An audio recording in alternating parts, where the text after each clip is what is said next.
राधे कृष्ण। आप सभी को पुरुषोत्तम मास महात्म्य अध्याय 27। श्री नारायण बोले, इस प्रकार कहकर मौन हुए मुनीश्वर वाल्मीकि मुनि को पत्नी सहित राजा दृढ़धनवा ने नमस्कार किया और प्रसन्नता के साथ भक्ति पूर्वक पूजन किया। उस राजा दृढ़धनवा से की हुई पूजा को लेकर आशीर्वाद को मुनि ने दिया। तुम्हारा कल्याण हो। पापों का नाश करने वाली सरयू नदी को अब मैं जाऊंगा। इस समय हम दोनों को इस प्रकार बात करते शाम हो गई। ये कहकर मुनि श्रेष्ठ वाल्मीकि मुनि शीघ्र चले गए। राजा दृढ़धनवा भी सीमा तक वाल्मीकि मुनि को पहुंचाकर अपने घर लौट आया। घर जाकर अपनी गुण सुंदरी नामक सुंदर स्त्री से बोला, ए सुंदरी, राग, द्वेष, लोभ, मोह, मद, मात्सर्य इन 6 शत्रुओं से युक्त गंधर्व नगर के समान इस असार संसार में मनुष्यों को क्या सुख है। कीट, विष्टा, भस्म, रूप और वात, पित्त, कफ इनसे युक्त मल, मूत्र, रक्त से व्याप्त ऐसे इस शरीर से मेरा क्या प्रयोजन है। अध्रुव शरीर से ध्रुव वस्तु एकत्रित करने के लिए पुरुषोत्तम का स्मरण करने के लिए मैं वन को जाता हूँ। तब वह गुण सुंदरी ऐसा सुन के विनय से, नम्रता युक्त तथा शुद्धता से हाथ जोड़कर अपने पति से कहने लगी कि मैं भी तुम्हारे साथ चलूंगी। पतिव्रता स्त्रियों के पति ही देवता हैं। जो स्त्री पति के जाने पर पुत्र के घर में रहती है, वह स्त्री पुत्र वधु के अधीन होकर पराये घर में कुत्ते के समान रहती है। पिता स्वलभ देता है और भाई भी स्वलभ ही देता है। अत्यंत देवे वाला पति के साथ कौन स्त्री नहीं जाएगी। इस प्रकार प्रिया की बात को स्वीकार कर पुत्र का अभिषेक कर स्त्री सहित शीघ्र ही मुनियों से सेवित वन को वो चला गया। दोनों स्त्री पुरुष हिमालय के समीप गंगा जी के निकट जाकर पुरुषोत्तम मास के आने पर दोनों काल में स्नान करने लगे। वहां पुरुषोत्तम मास को प्राप्त कर विधि से पुरुषोत्तम का स्मरण कर पत्नी सहित तपस्या करने लगे। ऊपर हाथ किए बिना अवलंब पैर के अंगूठे पर स्थिर आकाश में दृष्टि लगाए निराहार होकर राजा श्री कृष्ण का जप करने लगे। इस प्रकार व्रत की विधि में स्थित हुए तपोनिधि राजा की पतिव्रता रानी सेवा में तत्पर हुई। इस प्रकार तप करते हुए राजा का पुरुषोत्तम मास संपूर्ण होने पर घंटिमाओं के जल से विभूषित विमान वहां आया। ऐसे तत्काल आए हुए पुण्यशील और सुशील सेवित विमान को देख स्त्री सहित राजा आश्चर्य में आ गया। विमान में बैठे हुए पुण्यशील और सुशील को नमस्कार किया। वे स्त्री सहित राजा को विमान में बैठने की आज्ञा देने लगे। स्त्री सहित राजा विमान में बैठ के सुंदर नवीन शरीर धारण कर तत्काल गोलोक को चला गया। इस प्रकार पुरुषोत्तम मास में तप करके भय रहित लोक को प्राप्त होकर हरि के निकट आनंद करने लगे और पतिव्रता स्त्री भी पुरुषोत्तम में तप करते हुए पति की सेवा कर उसी लोक को प्राप्त हुई। श्री नारायण बोले, मेरी एक जिह्वा है, इस समय मैं इसका क्या वर्णन करूं। इस पृथ्वी पर पुरुषोत्तम के समान कुछ भी नहीं है। सहस्त्र जन्म में तप करने से जो फल प्राप्त नहीं होता, वह फल पुरुषोत्तम के सेवन से पुरुष को प्राप्त हो जाता है। श्री पुरुषोत्तम मास में बुद्धि पूर्वक या अबुद्धि पूर्वक किसी भी बहाने यदि उपवास, स्नान, दान और जप आदि किया जाए तो करोड़ों जन्म पर्यंत पाप भी नष्ट हो जाते हैं।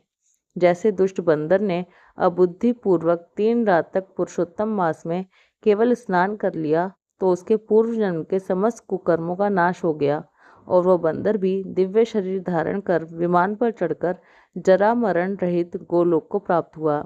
इसलिए ये पुरुषोत्तम मास संपूर्ण मासों में अत्यंत श्रेष्ठ मास है, क्योंकि इसके बिना जाने से ही पुरुषोत्तम मास में किए गए स्नान मात्र से दुष्ट वानर को हरि भगवान के समीप पहुंचाया।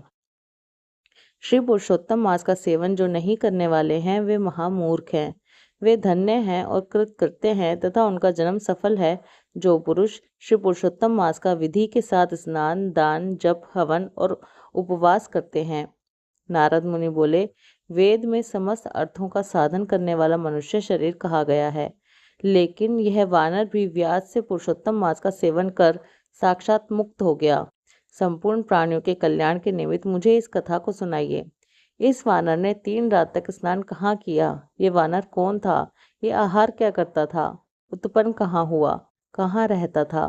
और श्री पुरुषोत्तम मास में व्यास से उसको क्या पुण्य हुआ? ये सब विस्तार से सुनने की इच्छा करने वाले आप मुझसे कहिए। आपसे कथा अमृत श्रवण करते हुए मुझे तृप्ति नहीं होती। श्री नारायण बोले, कोई केरल देश का अत्यंत लालची, शहद की मक्खियों के समान धन में प्रेम रखने वाला, सर्वदा धन के संचय करने में तत्पर रहने वाला एक ब्राह्मण था। उसी कर्म से लोक में कदर्य नाम से प्रसिद्ध था। उसके पिता ने भी पहले उसका नाम चित्र शर्मा रखा था। उस कदर्य ने सुंदर अन्न सुंदर वस्त्र का किसी समय उपभोग नहीं किया। उस कुबुद्धि ने अग्नि में आहुति पितरों का श्राद्ध भी नहीं किया, यश के लिए कुछ नहीं किया और आश्रित वर्ग का पोषण नहीं किया।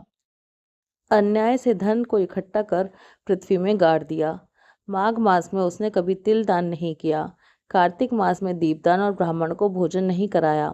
वैशाख मास में धान्य का दान नहीं किया और व्यतिपात योग में सुवर्ण का दान नहीं किया। वैधृति योग में चांदी का दान नहीं किया और ये सब दान कभी सूर्य संक्रांति काल में भी नहीं दिए।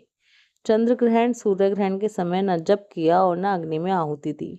सर्वत्र नेत्रों में आंसू भरकर दीन वचन कहा करता था।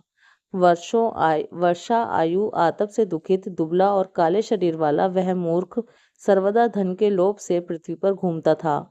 कोई भी इस पामर को कुछ दे देता, इस तरह बार बार कहता हुआ गऊ के दोहन समय तक कहीं भी ठहरने में असमर्थ था।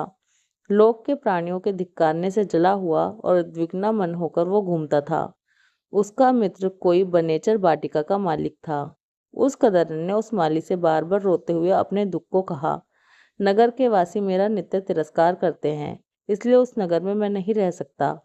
इस प्रकार कहते हुए उस कदर्य ब्राह्मण के अत्यंत दीन वचन को सुनकर माली दयाद्र चित्त हो गया। शरण में आए हुए उस दीन ब्राह्मण पर माली ने दया कर कहा कि हे कदर्य, इस समय तुम इसी वाटिका में वास करो। नगरवासियों से तिरस्कृत हुआ वो कदर्य उस माली के वचन को सुनकर प्रसन्न होकर उस वाटिका में रहने लगा। रोजाना उस माली के पास वास करता और उसकी आज्ञा का पालन करता। इसलिए उस कदर्य में माली ने दृढ़ विश्वास किया और उस कदर्य में अत्यंत विश्वास होने के कारण माली ने उस कदर्य ब्राह्मण को अपने से छोटे बगीचे का मालिक बना दिया। इसके बाद उस माली ने ये निश्चय किया कि कदर्य हमारा आदमी है, इसलिए वाटिका की चिंता को छोड़कर राज मंदिर का सेवन करने लगा।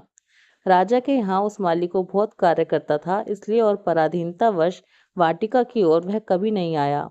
वह अत्यंत दुर्बल कदर्य उस वाटिका के फलों को आनंद से अच्छी तरह भोजन करता और लोभवश बचे हुए फलों को बेच देता था। निर्भय पूर्वक उस बगीचे का फलों को बेचकर सब धन खुद ले लेता था। जब माली पूछता था तो उसके सामने झूठ बोलता था कि नगर में फिरता फिरता भिक्षा मांगता मांगता और खाता खाता तुम्हारे वन की रक्षा करता हूँ, फिर भी पक्षी इस बगीचे के फलों को पूरे महीने में आकर खा जाते हैं। देखो, मैंने कुछ खाते हुए पक्षियों को अच्छी तरह से मार डाला है। यहाँ चारों तरफ उन पक्षियों के मांस और पंख गिरे पड़े हैं। उन मांस के टुकड़ों को और पंखों को देखकर उसका अत्यंत विश्वास कर माली वहां से चला गया।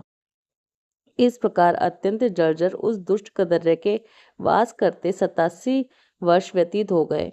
वो मूर्ख वहां ही मर गया और उसको अग्नि और काष्ठ भी नहीं मिला। बिना भोगे पापों का नाश नहीं होता, ऐसा वेद के जानने वाले कहते हैं। इस कारण हाहाकार करता हुआ यमदूतों के मुदगर के आघात से पीड़ित कष्ट के साथ अत्यंत भयंकर दीर्घ मार्ग को गया। पूर्व में किए हुए कर्मों को स्मरण करता हुआ और प्रलाप करता हुआ तथा बुद्ध अक्षरों में कहता हुआ कि आश्चर्य है, मुझे दुष्ट कदर्य के अज्ञान को देखिए। कृष्ण सार से युक्त पवित्र इस भारत खंड में देवताओं को भी दुर्लभ मनुष्य शरीर को प्राप्त कर मैंने धन के लोभ से क्या किया, अर्थात मैंने इस मनुष्य जन्म में कुछ भी नहीं किया। मैंने जन्म व्यर्थ में खो दिया। मैंने बहुत दिनों में जो धन संचय किया था वो धन तो पराधीन हो गया। इस समय काल पाश में बंधा पराधीन होकर क्या करूं? पहले मनुष्य शरीर को प्राप्त कर कुछ भी पुण्य कर्म नहीं किए, ना तो दान दिया, ना अग्नि में आहुति दी, ना हिमालय की गुफा में जाकर तपस्या की। मकर के सूर्य होने पर माघ मास में ना गंगा जल के सेवन किया। पुरुषोत्तम मास के अंत में 3 दिन उपवास भी नहीं किया और कार्तिक मास में तारागण के रहते प्रातः स्नान नहीं किया। मैंने पुरुषार्थ को देने वाले मनुष्य शरीर को भी पुष्ट नहीं किया। मेरा संचित धन पृथ्वी में निरर्थक गड़ा ही रह गया। दुष्ट बुद्धि होने के कारण जीवन पर्यंत जीव को कष्ट दिया और मैंने जठरा अग्नि को भी कभी अन्न से तृप्त नहीं किया। किसी पर्व के समय भी उत्तम वस्त्र से शरीर को नहीं सुखाया। ना तो जाति के लोगों को, ना बांधवों को, ना स्वजनों को, ना बहनों को, ना दामाद को, ना कन्या को, ना माता पिता को, छोटे भाई को, ना पतिव्रता स्त्री को, ना ब्राह्मणों को प्रसन्न किया।